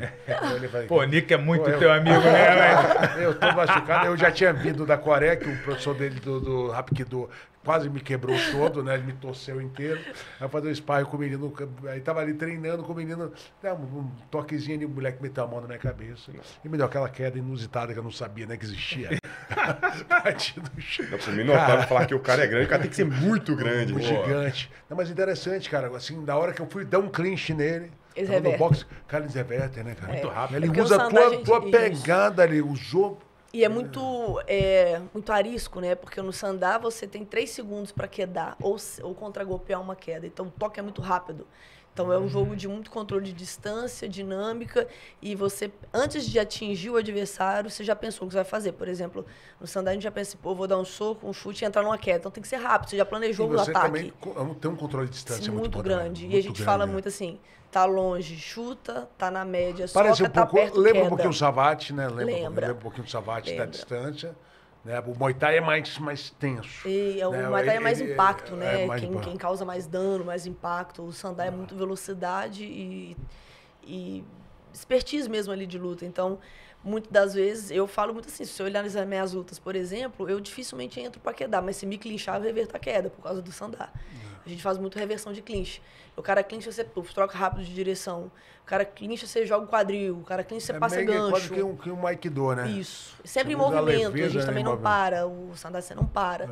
O tempo inteiro, você tá batendo, movimentando, você clincha movimentando para usar o peso corporal. Então, são quedas muito rápidas. E também tem a questão de você nunca cair de costas no chão, porque quando você bate de costas no chão, vale mais ponto pro seu adversário. Então, a gente geralmente, vai tomar uma queda, a primeira coisa que a gente faz é tentar ou reverter a queda no meio do caminho ou cair de frente para diminuir a contagem de pontos. Então, você fica muito arisco nesse jogo ali. É que nem um gato, não bate de costas. Agora, a Norma entrou no UFC em 2020, não passou pelo Contender, né? Não passou pelo TUF. E muito por uma categoria nova que estava surgindo, e aí você aproveitou essa brecha. Quer dizer, o que a gente fala, né, Minotauro? O cavalo selado, quando passa, a gente tem que montar. Tu não sabe se vai passar de novo, né? Não sabe se vai ter outra chance. Porque pro Matuto foi um pouquinho mais difícil, né, Matuto? Você teve muito mais lutas profissionais. Você teve que passar 2 vezes pelo Contender. E na primeira é interessante, porque ele venceu o Minotauro, um cara que já tinha lutado 3 vezes com o Poatan, tinha vencido uma vez, inclusive, o Poatan, e era o grande favorito, meu irmão. Você venceu o cara, e aí você foi para aquela cadeirinha esperar o Dana, achando que você ia entrar, né, meu irmão? Conta pra gente como é que foi isso aí. Muita gente fala que é a entrevista de emprego mais difícil do mundo, né? Né, meu irmão? Cara, e realmente ali eu senti, acho que foi a primeira vez que eu senti tanta pressão diante, sei lá, tudo que estava acontecendo. A dimensão tomou outra proporção, né, dos eventos nacionais. Cara, na hora que você tá naquela cadeira, depois de ter vencido, na minha cabeça eu falei, cara, tô dentro. Realizei meu sonho, vou ligar pro meu pai e pra minha mãe falar que, pô, cumpri a promessa. Então, quando... Foi até engraçado que o tradutor que tava lá não tava entendendo. Fábio. O Fábio olhou assim, eu não tô entendendo, E eu que não tava entendendo na época, pô, não sabia nada de inglês. Tava assim, pô, se ele não tá entendendo, imagina eu, né? E ele assim, eu não tô entendendo. E o Dana falando aqui no telão, tem um telão grande aqui e o Fabiano ali em frente. O Dana fala difícil mesmo. Cara, ele fala uma gíria. Mas é porque eu não sei, foi só quando, tipo assim, na hora que ele foi falar pra mim, cara, começou uns barulhos, uns negócios, não sei o que, o povo conversando, tava lá. Eu falei, cara, o que eu faço? Não sabia se eu levantava, se eu ficava. Foi aquela apreensão, sabe? Na hora que, na próxima vez... E como ele não falou, vem pra cá, nem nada, então ali, cara, eu só senti o E aí tem que esperar mais um ano, né? O foda é sem saber se vai ser chamado. Exatamente, cara. Aquela incerteza, aquela dúvida. Eu falava, pô, perdi a chance da minha vida. E tu tinha certeza que tu ia ser contratado depois daquela vitória, né? Cara, eu sabia por causa do hype. Era um cara, era o grande nome que ia fazer história no UFC, então tinha todo um hype gigante. O Poatan já tava no hype já, então toda hora falando dele. O UFC, pô, vai ser isso, vai ser aquilo. E, cara, pô, só preciso de ganhar. Foi um mês, meu pior mês da pré-luta que eu tive. Lutei quebrado, literalmente. Muita coisa aconteceu, muita provação, mas... Ele falou que teve um lance do pescoço. Você teve várias lesões, né? Pô, torci o pé 2 vezes no mês, faltando 30 dias, torci o pé 2 vezes. E aí o pessoal acha que é só lá. Zoei o ombro, tive uma inflamação gigantesca no ombro. Cara, fui fazer uma ressonância. Consegui levantar o braço até aqui, tive que fazer uma infiltração no mês para poder continuar os treinos. Faltando 3 semanas, isso tomando já relaxante anti-inflamatório, por causa do ombro e por causa do pé também. Faltando 3 semanas eu travei meu pescoço, eu tinha esse movimento para cá e para cá. Não conseguia olhar para o lado, não conseguia nem olhar para o lado de cá direito. Cara, e fazendo massagem, sem entender o que estava acontecendo. Vai chegar foi 3 semanas, meu pescoço travou. E eu olhei no calendário e falei, puta que pariu, tem 3 semanas para melhorar. O pé já estava começando a melhorar, tinha dor ainda, mas já estava um pouco melhor. O ombro já estava melhorando também. Começou o pescoço. Eu falei, caraca, toda hora é uma coisa. Parece que era alguma coisa me arrastando para não ir. E eu coloquei na mente e falei, mano, é uma aprovação. Eu preciso de passar por ela. Aprovação. Faltando uma semana para a luta. E meu pescoço não melhorava. 3 semanas sem fazer sparring, sem fazer rest, sem fazer jiu-jitsu. Só batia manopla e conseguia fazer preparação física, puxar peso. Então, basicamente isso. Então, pô, faltando uma semana, acordei com a garganta branca, do dia pra noite. Da noite pro dia. Teve lá sua mãe também, você falou, né? Na época, minha mãe tava, pô, tinha dado uma volta, na verdade, de tactoplasmose, não sei como é que fala, se é isso. É uma doença que é passada de alguns animais. E minha mãe já tinha pegado um tempo atrás, só que ela voltou de novo, que a pessoa vai perdendo um pouco da visão. Então, cara, era tipo uma bola de neve acontecendo. E eu coloquei na minha cabeça, falei, eu sei que alguma coisa está me testando e eu vou estar pronto. Minha cabeça estava boa. Falei até para os amigos meus, cara, minha cabeça estava muito boa e se minha cabeça estiver boa, meu corpo vai responder. Meu corpo lascado. Eu falei, cara, minha cabeça está boa. Todo dia chegava em casa, estudava, sabia o que ele ia fazer, onde ele ia movimentar, qual o golpe que ele ia atingir quando ele trocava de base. Então, cara, fui pegando o jogo dele. Para mim, a luta é um xadrez humano, essa que é a verdade. A gente tem que acertar no erro do adversário e ali acaba a luta, é o checkmate. Então, na hora que depois de passar isso tudo, receber ou não, cara, ali foi eu caí do penhasco. Eu falei, caraca, a oportunidade da minha vida passou ali. E eu vi passar realmente nas minhas mãos. No terceiro round, pô, meu pulmão queimava. Não sei se era altitude, não sei se era os anti-inflamatórios, relaxante muscular. Vegas é diferente. Vegas é diferente. Primeira vez que você luta em Vegas, eu senti muito. É muito, cara. Eu não tava um ar seco, né? Foi a primeira vez que eu saí do país pra lutar. Então, o nariz sangra nos primeiros 4 dias. Era tudo novo, cara. Era tudo novo. E receber um não do Dana, do patrão, você fala, pô, boss. Ele fala não, falou que você não convenceu ele. Você fala, caraca. Aí entrei num verdadeiro abismo. E graças a Deus que aconteceu isso também, igual eu falo, as coisas acontecem por algum motivo. Precisei de passar um tempo me conhecendo, pô, vou ter muito mais do meu passado, que eu gosto muito de voltar, me dá muita força. Então, cara, consegui colocar algumas coisas que talvez eu podia estar errando. Acabou que eu fiz mais uma luta em um outro evento, consegui um nocaute. No LFA. Foi o CMEI que tu lutou, não foi? Foi, o CMEI meiota. Eu lembro dessa Inclusive, luta. Na minha segunda luta na segunda vez que eu lutei no Federação Fight, ele fez a luta principal da noite. E eu lembrava desse nome, CMEI. Aí a gente acabou lutando, consegui a vitória e surgiu a oportunidade pro Contender novamente. Então, agora, pra mim, cara, esse bullying que você passou na parte de criança e adolescência, te ajudou a ser resiliente, né, cara? Porque você teve que ser muito resiliente para poder superar o não do Dana.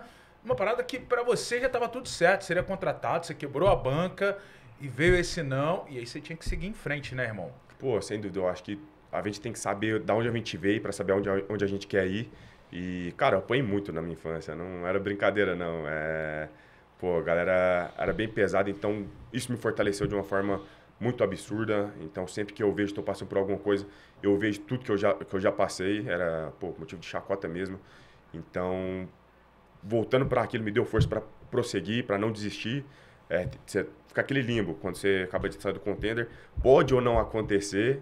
Então, a dúvida, cara, a incerteza mata a gente. Você fala, caraca, por que comigo? A gente se questiona. Quando surgiu a oportunidade, ali eu gosto muito de usar uma expressão que chama queimei o barco, que é os antigos vikings, quando invadiam alguma terra, queimavam os barcos para não voltar para trás. Então, ali, cara, dediquei muito e falei, cara, ou eu nocauteio esse cara ou ele me nocauteia, não tem outra opção. Então, ali eu fui para fazer uma guerra de verdade, para matar ou morrer. Então, consegui nocautear, pô, um cara que o youtuber tem um canal no YouTube muito engraçado, inclusive, vai nas academias, sai na porrada com os campeões de outros eventos. Ele é dono de um cinturão que é o Octagon, um evento muito grande lá fora. Então, as portas se abriram e ali começou a acontecer muita coisa. Pô, o cara superou o Duclos pela via rápida, aí não deixou mais na mão do juiz. O contrato veio, já tá 2-0 no UFC, venceu o Potieria, venceu o Trishan Gora, que até trouxe essa lesão aí na tua mão, e tanto tu bateu no cara. E do outro lado lesão na mão é sempre boa, né? Melhor na mão do que do rosto, né? Verdade, eu prefiro. É verdade, melhor botar a platina de ter batido muito na mão do que botar no rosto para reconstruir o que você, né, apanhou. E aqui a nossa casca tá vendo 5 vitórias, passou pela Irene Aldana, mas parecia uma draga, meu irmão. Tratorizando. O que foi aquilo, né? Cara, foi um monólogo. Norma, eu tenho medo da Norma do Mão. Eu tenho medo. Eu já falei isso. Não é só você, não. Acho que a categoria Galo inteira tem. Eu tenho medo da Norma. Mas estamos aí aguardando. Agora, Minotauro, você perguntou e eu senti que eles são escorregadios para isso. São lisos. Como aconteceu o encontro. Porque parecem que foram nascidos um pro outro. Porque a gente que é do UFC Store, a gente vai contratar vocês, claro, como casal, né, do UFC, mas a gente quer saber como é que vocês se conheceram, assim, como é que o Chino, né, levou. E o casal teve outro dia. O comentário na igreja Lagoinha lá, que eles estavam na igreja. O casal. Como é que foi? Cara, assim, quando eu fui lutar de setembro, né, esse evento da Esfera com a Irene, ele tinha acabado de lutar o Contender, ele lutou o Contender, a gente já se seguia, né, eu já segui ele, me seguia. E aí eu até mandei pra ele, né, os parabéns quando eu vi que ele tinha sido contratado. E ele agradeceu, falou, pô, valeu e tal. E eu falei, pô, parabéns, né? Conseguiu o contrato e tal. Ainda falei com ele, acho que eu sei a felicidade que você tá sentindo, não foi? Você falou, pô, tô muito feliz. E, né, ficou ali, não ficamos... Conversava pouco, às vezes, né? Muito pouco. E aí eu viajei pra minha luta, né? Contra a Irene. Você lutou dia 23 de agosto? 28, se eu não me engano. Ele lutou dia 28 de agosto, eu cheguei em Vegas na primeira semana de setembro, né? Foi que no outro dia eu lutei e a gente foi pra Flórida. Isso, ele tava lá ainda, era pra ele ter voltado, mas aí o Lima adiou as passagens deles, porque eles foram fazer alguns compromissos lá em Vegas. E eu gosto de chegar 2 semanas antes, por causa dessa situação de Vegas, do ar e tal. Então, quando eu cheguei, ele ainda tava lá e a gente se viu dentro do PI. E a gente se viu e falou, pô... Não, na verdade, quando eu tava viajando, né, ele falou, pô, você tá vindo pra Vegas, né? Eu vi que você vai lutar agora. Eu falei, pô, tô chegando, você tá aí? Ele tá, então a gente se vê aí. E aí eu vou tirar a foto, né, com a futura campeã. Não, Miguel. E aí, quando a gente chegou lá, a gente se viu dentro do PI, e aí começou a conversar. E eu acho que, assim, acho que foi meio de primeira vista. Assim, eu já vi, já gostei. Nosso galã. Cara, o cara educado. Ele parece galã mexicano de novela mas mexicana, Marimar, mulher do bairro, né? Olha lá. Eu chegava perto dele, eu falava... Você não conta não, pô. Gaguejava? Pô, ficava nervoso. Aí eu falava, pô, o cara troca uma ideia comigo aqui na internet, a gente conversa mó de boa. E aí, a hora que eu chegava perto, ele travava. Ela me deixou tímido, cara. Eu falei, cara, eu ainda falei, o que tá acontecendo, cara? Deixou o time. Caiu desenrolado, todo desenroladão. Não, então, trocava uma ideia. Ele viajou pra Disney, a gente conversando lá. Eu falei, pô, legal demais, você tá na Disney, tava lá com o Crocodilo lá no parque, a gente conversava. E a hora que eu cheguei, eu vi ele, eu falei, pô, e aí, beleza? Fui cumprimentar ele, mó, pô, troco ideia com o cara. Nossa, faltou esconder debaixo da mesa. Aí eu falei, Deu o piripaque do Chaves, né, Matuto? Foi quase. Mas nisso a gente se viu lá várias vezes, né? Vários dias, assim, dentro do PI, a gente se encontrava ali, trocava uma ideia rápido, conversava. Almoçaram junto ali no PI? Não. Eu tava em camp, eu tava focada ali, cheio de problema pra resolver, e a luta, pô, Irene querendo me matar, eu querendo matar ela. Eu tava focada ali na luta. E aí... E eu querendo dar um espaço também, né? Pra não ficar muito em cima. Ele sabia que era uma sabia semana... do trabalho dela. Que era uma semana importante. Sim, com certeza. Sim, ele já sabia, também já tinha conversado, né? Que eu tava em processo de divórcio ali. Ninguém sabia, a mídia não sabia, eu não deixei vazar, mas a gente já... A gente foi conversando, parece que a gente virou um amigo muito rápido, né? Muito e aí rápido. eu fui conversando, por algum motivo eu senti conforto até de conversar com ele sobre a minha Confiança, vida né? Confiança, pessoal. E a gente começou a conversar ali. E, pô, viramos, tipo, amigos. A gente conversava o dia inteiro ali nas mensagens, né? No WhatsApp ali durante meu período de Vegas e tal. Só que ficava nisso. Ele voltou pra cidade depois, né? Ficou mais uma semana, voltou. Eu fiquei, fiz meu trabalho, lutei, voltei pra BH. Ele foi pra Uberlândia pra ver a família dele. E aí, quando ele voltou pra São Paulo, passou ali umas 3 semanas. Por aí. Passou umas semanas. Eu fui pra São Paulo pra gravar com a Julie. E aí, nos que eu tava em São Paulo, aí eu mandei pra ele, falei, pô, eu tô aqui em São Paulo. Aí, pô, vamos encontrar. Daí a gente foi, marcou de se encontrar. E aí acabou. Daí pra frente, tá aí. Só love. Praticamente dali. Só love. Não paramos de se ver mais, né? Não, paramos de praticamente a gente não parou mais de se ver. Aí, que tipo, eu legal. voltava pra BH, ficava uns dias em BH, depois ia pra São Paulo. E aí foi quando a galera descobriu, assim, que a gente foi soltar pra galera, foi em novembro, né? Já tinha ali um mês que a gente já tava junto, bem junto, assim. Então já estão de mudança, estão juntos? Já Já estamos tá morando junto, juntos. já. Não, E o pedido... Dizem que Matuto colocou essa tala na mão. Pra não ajudar. Pra não ajudar na Doido. E a mudança. Nova que pegou tudo, é verdade ou não? Fiquei Não, na sabendo. luta, Estratégia. ele tava vencendo com a mão esquerda só. Aí ele começou a jogar o direto ali, ó, meio torto pra quebrar, porque ele sabia que na volta tinha mudança. Ia ter É mudança. brincadeira. Engraçado foi no pedido de namoro, né? Ô, o bichinho Como foi? Tá vendo? Por que ele era zoado na infância? Gaguejou, pai? Não. Ele pediu porque ele tava lá, foi até em BH. Que legal. Ele tava lá em casa, ele, pô, você podia fazer alguma coisa assim pra eu comer diferente? Eu falei, cara, vou fazer lasanha, porque eu cozinho, assim, básico, não cozinho mal, né, mas eu não sou cozinheira, chefe, mas cozinho. É sim, manda bem pra caramba. Mineiro, né? Mineiro. Aí eu fiz uma lasanha pra ele ali, aí a gente foi, sentou e comeu. E isso ali, né, minha família já tava pressionando, ele vai pedir namoro ou não vai? E ele, na hora certa. Aí beleza.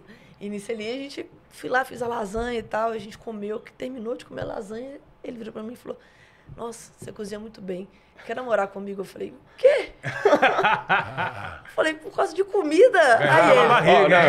Rapaz, aí Ganhou pela vai ter a frase. aquele apelido de Raiz de gordinho. entendeu? Raiz de gordinho. Ó, e me defesa, a beleza acaba, minha fome não. Ele falou isso pra mim no pedido. Ele falou, a beleza acaba, a fome não. Eu falei, Uma vez torresmo, sempre torresmão. Nunca vai deixar de ser. Eu sei o que é isso, eu sei o que Tá é isso. magrinho, mas é o espírito do rapaz. eu acho que quando Mas eu quiser... deu Quando eu certo. quiser ser pedido em casamento, eu vou ter que planejar um prato maravilhoso. É verdade. Eu acho que isso aí vai ser a pressão. a lasanha foi um namoro, Pedido, né, um pedido de casamento vai ser no octógono? Olha a pergunta. Quem sabe, quem sabe. sabe, hein? Quem sabe? Agora, Minota, pra gente encerrar, infelizmente a gente tem que encerrar, porque esse papo aqui caberia 3 horas 3 horas, tranquilamente. fácil, porque, né? Tranquilamente. Uma hora e meia pra cada um, né? Eu quero fazer uma dinâmica aqui, porque eu enxergo vocês dois com grandes chances de se tornarem campeões do UFC.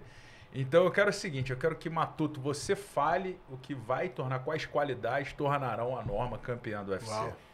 Cara, ela é a pessoa mais dedicada que eu já vi, de verdade, de atleta. Eu falo, cara, eu achava que eu era um atleta dedicado até te conhecer. Aí eu vi que eu era só um lutador do que atleta. Até comentei isso. Mano, ela é, como que eu posso falar, é muito obstinada, sabe o que é de verdade, tem uma cabeça muito boa. É uma pessoa, pô, que tem uma visão de luta absurda. Eu falo, cara, tá anos-luz à frente das adversárias.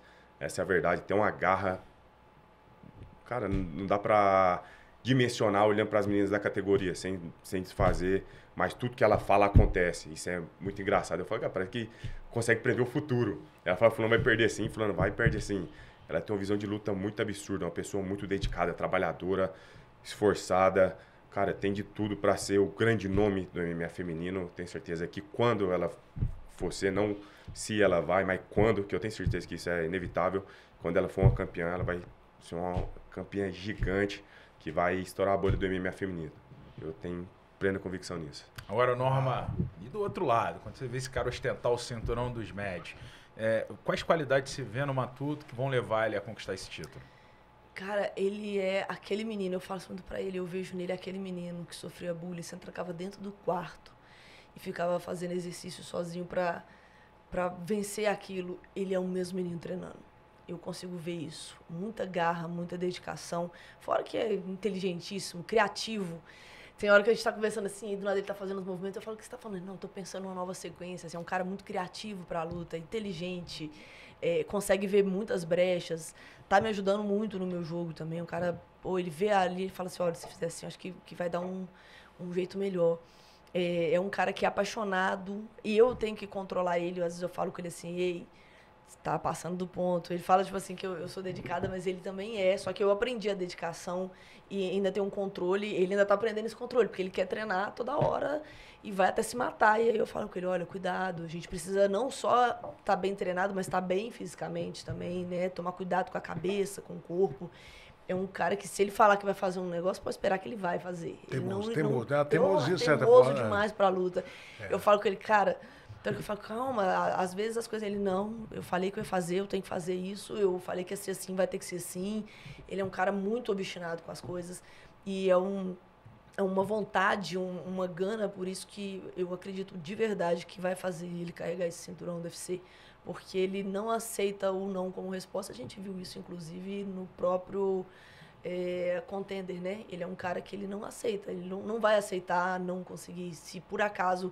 Tudo pode não sair lindamente e às vezes não sai lindamente como a gente planeja, mas ele vai dar um jeito de fazer acontecer. E isso, pra mim, é impressionante nele. Uau. Fantástico. Que depoimento do casal. Meus parabéns. É legal ver a leitura e a sintonia de vocês, cara. A sintonia, assim, a admiração, Sim, que acho que no casal tem que ter admiração, não só pelo atleta, né, pela atleta que ela é, mas dá para ver que pela personalidade. Vocês dois são duas pessoas obstinadas, né, dois guerreirões. Aí contar a história de vocês aqui dá facilmente um livro, um final romântico. Muito legal. Parabéns, viu, pessoal? Meu Deus. Eu agradeço. Agora, pra gente foi uma honra aqui ter o casal, né, nesse bate-papo, nessa segunda temporada. Cara, Norma, pô, eu era teu fã, me tornei ainda mais fã hoje, sabendo da tua história, tua superação, tudo que você passou. Vou ficar muito feliz quando te ver campeã do UFC. Eu acho que você merece, você tem qualidade pra isso e merece também. Muito obrigado, tá? Eu agradeço, gente, de verdade.